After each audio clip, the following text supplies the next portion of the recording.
Ici aux États-Unis, les réactions suite à l'annonce des frappes de missiles en Syrie ont été très mixtes. Mais l'administration Trump défend fermement la décision de mener cette opération avec ses alliés. La Maison-Blanche a réaffirmé que les frappes visaient les installations d'armes chimiques illégales du président Bachar al-Assad.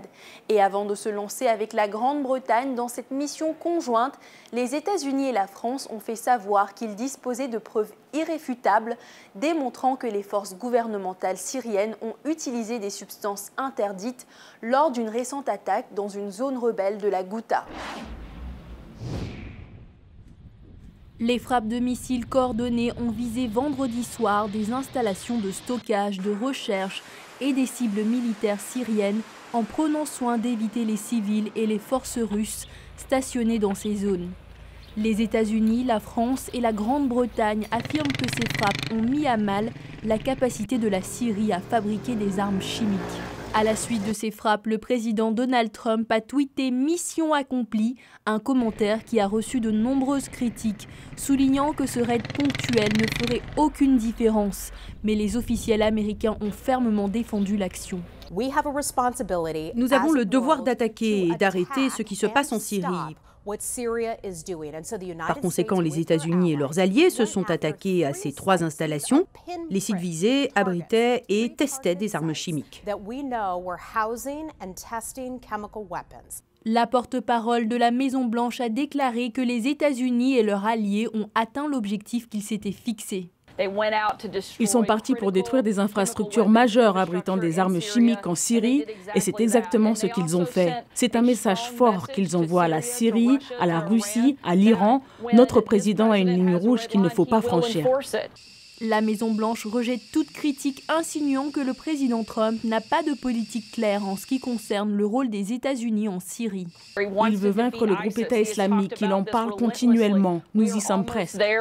La porte-parole a également dit que Donald Trump veut contenir l'influence de l'Iran dans la région et mettre fin à la prolifération des armes chimiques. La Syrie et son allié russe ont démenti l'utilisation de gaz nocifs lors de l'attaque des forces gouvernementales dans la ville de Douma. C'est ainsi que vous voulez gérer les relations internationales? C'est du hooliganisme dans les relations internationales, et pas n'importe lequel. Nous parlons là de puissance nucléaire. Lors d'une réunion dimanche avec une délégation russe, le président Bachar el-Assad a parlé d'agression de la part de la coalition américaine, française et britannique. Des réactions similaires ont été entendues dans d'autres régions du monde arabe.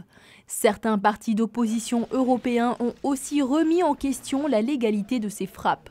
Je reste toujours très circonspect sur le fait que la France aille intervenir en dehors d'un mandat précis de l'ONU. Ça peut avoir des conséquences sur la voix de la France.